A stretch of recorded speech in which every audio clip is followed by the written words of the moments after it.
I have 10 exercises to strengthen the lower body, all from a seated position. You don't need any other equipment. We'll use our own body's resistance to build lower body strength. But before we get started, let's do a little warm-up. Sit forward in your chair, chest is lifted, your feet are right underneath your knees. You can place your hands on your thighs, on your hips, or simply relaxed by your sides with your elbows bent. Lift your left heel, place it down, then your right heel, place it down. Lift and lower. A great mobility exercise for our ankle and our lower leg, just to help us get ready for the work to come. We'll do one more on each side. Extend your left heel out in front, bring it back in, and then the right. Just stretch out as it feels comfortable for you today.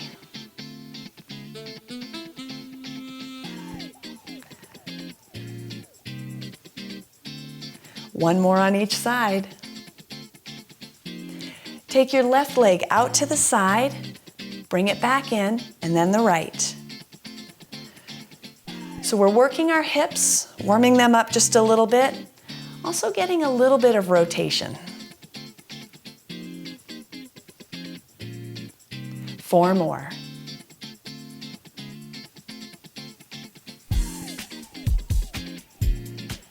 Great. Our first exercise is a calf raise.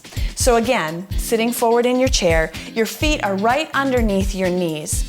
Place your hands where it's comfortable for you, then lift your heels up and put them down. And do that again. Lift and lower. A calf raise is a great exercise to strengthen your lower leg, especially around your ankle, so important for fall prevention. And I love it from a seated position because I think we get a little bit more range of motion than if we're doing it from a standing position. I don't know about you, but I'm not able to come up on my toes in a standing position. But in a seated position, I can lift my heels way up there. So I want you to think about what's right for you, and then just lift a little deeper than you did before, and then put your heels back down. We'll just do a few more.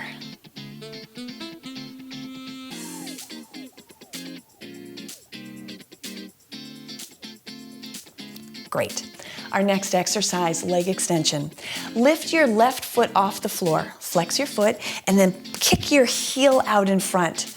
Draw your heel back in, and then just put it down. Other side. Right knee up, flex your foot, kick your heel out, bring it in and down. And we'll just keep alternating side to side. It's not so much about how high you lift your knee. It's more about kicking with the heel of your foot, extending out, push, and then draw back in and place it down. Watch that you're not leaning back. You get that cue because I catch myself doing that just a little bit. Keep your belly button drawn in. That'll keep your core muscles strong as we work on this leg extension. One more time. Good. Our next exercise is a pressure squat.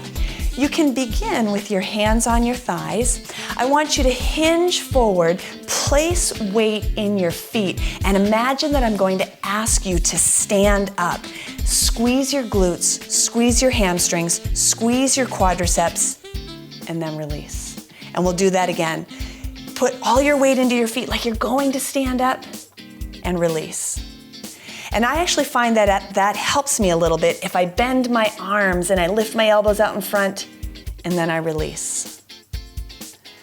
So push weight into your heels. Think about trying to push yourself up and then release. That's it. And that's a pressure squat.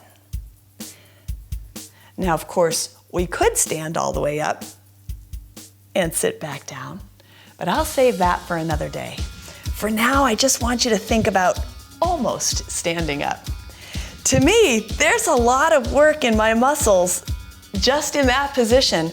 I'm pressing weight through my heels, tightening up my quadriceps. Now I want you to exhale right here And then inhale when you come back up nice and tall. Let's do a couple more. And last one. Whew, shake that out. If you are really focusing on squeezing the muscles that you'd need to stand up, whew, that's a lot of work. All right, our next exercise is leg abduction. So in the position that we've been in, sitting forward in our chair, we'll just take our left leg out to the side and then come back in, and our right leg out to the side and come back in. But here's a different focus. As you bring your left foot out to the side, I want you to imagine that you're pushing something away, and then same thing, push back in. Then push something away to go out and push back in. Or imagine you have a big, heavy cement block on your foot. You have to lift it up and bring it back in. You have to lift it up and bring it out. You have to lift it up a little bit and bring it back in. And that's how we create resistance in our muscles to build lower body strength without even adding additional tools. Now, tools are excellent. I love using hand weights. I love using resistance tubing with handles. I love using a non-weighted soft play ball. And we do use those in our SilverSneakers classes. But you can also get great lower body strength just by dialing in mentally with your muscles, creating your own body's resistance. All right, let's do one more on the left and one more on the right. And release. Whew, take a big deep breath there. I felt some work, I hope you did too. All right, our next exercise is an inner thigh squeeze to balance out the work from our hip. Now we're gonna put it in our inner thighs. So you need to bring your feet and your knees together. Now I want you to imagine that you have a pillow between your thighs, and you could use a pillow for a tactile piece of equipment if you'd like. With your chest up nice and tall, I just want you to squeeze your knees together, squeeze your inner thighs together, and then release. And we'll do that again. Squeeze and release. Now exhale as you squeeze, and then inhale as you release. Draw in and release. It's not just movement in, it's really squeezing the muscles. From an outsider's perspective, it doesn't look like we're doing very much. But if you're really focusing on drawing your inner thighs towards one another and then releasing, keeping your chest up tall, your belly button in, whew, there's a lot of work going on. All right, we'll just do a few more.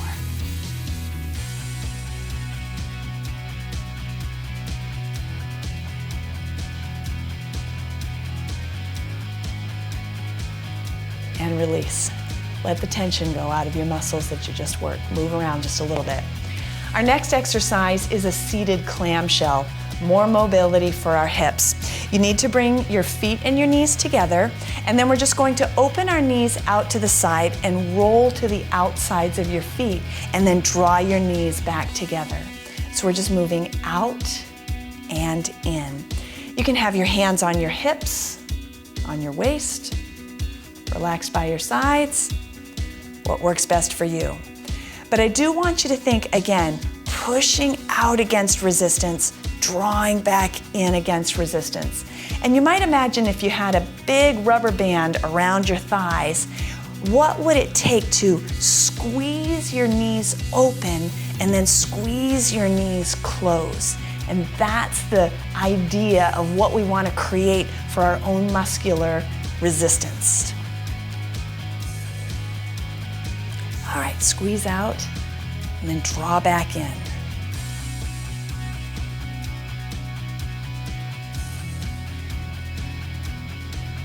All right, we'll do a few more.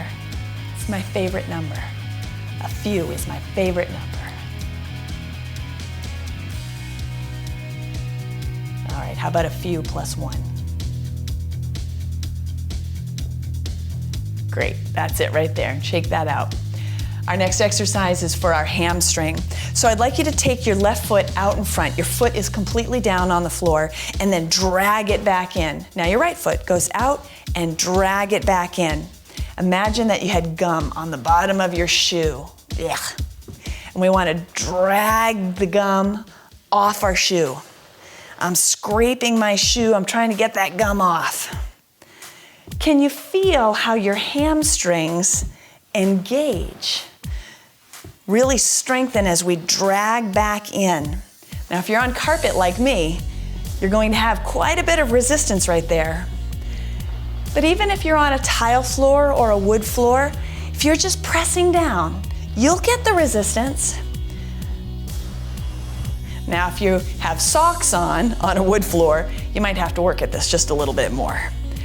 But pressing my shoe down on the floor and dragging the rubber bottom of my shoe back across this carpet, whew, that's engaging my hamstrings for sure. All right, we'll do one more on each side. Great. Next exercise, just bring your feet out in front, just like an inch or so that you can lift your toes off the floor and then place them down. And we'll do that again, lift and lower. So we're doing the opposite of what we did at the beginning of our workout by lifting our heels up and down. Lifting our toes up and down strengthens the anterior portion of our lower leg, our shin area. So important to build strength around the ankles.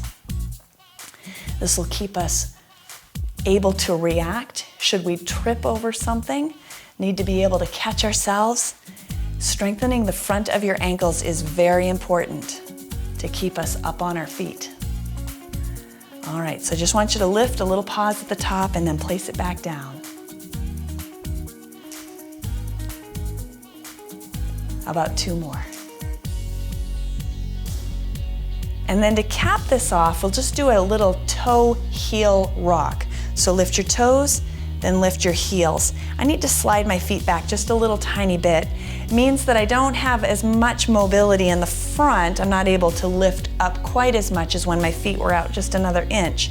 But I feel like I'm able to rock and roll a little bit more on my toes and heels. And I want that mobility through your ankles and your foot. And if you do this with your hands, just adds a little bit of mobility in your wrist and your fingers, and there's nothing wrong with that. I find when I use my hands working in the same direction as my feet, or what I want them to do, kind of helps me to imagine kind of rolling through the bottom of my foot. All right, let's do 2 more. And this will be the last one. All right. Our next exercise is a hip hinge. So just walk your feet back in so that your ankle is right underneath your knee. Now a hip hinge looks quite similar to a pressure squat, but there is a different feel in what we are doing. You can begin by placing your hands on your thighs. I want your spine lengthened, and I want us to hinge from our hip, keeping our spine lengthened. Heart is still lifted, and then I want you to push through your feet back up to a standing position. Now we're not trying to stand up, it's not a pressure squat. We're hinging forward and we're pushing back. And I want you to feel the work in your low back. Hinging forward and pushing back. You could also bring your hands down by your sides, hinge forward, chest stays lifted, push back. Good.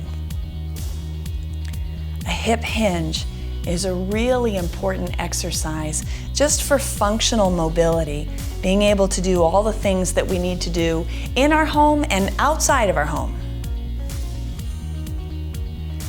Now I just want you to hinge just about halfway. That's it, that's all you need. And then push back. As you come out, I should still be able to see your smile. And right back. Good. Out, weights in your heels. Now push back and up.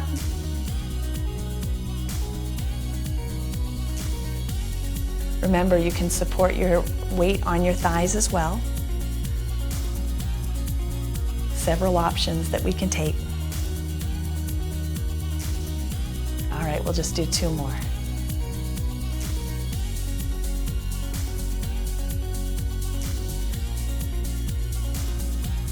All right, our last exercise is a heel push down, opposite movement from our calf raise.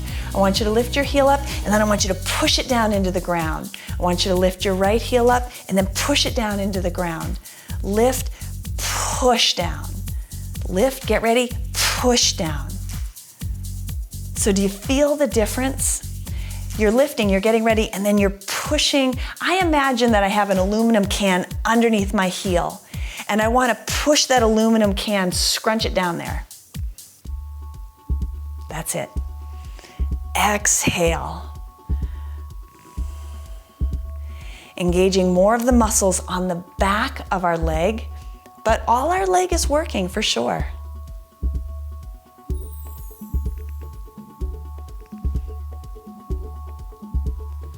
Push, push, push, push. I want you to scrunch down that aluminum can. Last one. Whew, great job. Make sure you get some water to drink. And I would suggest doing these exercises 2 times a week on non-consecutive days.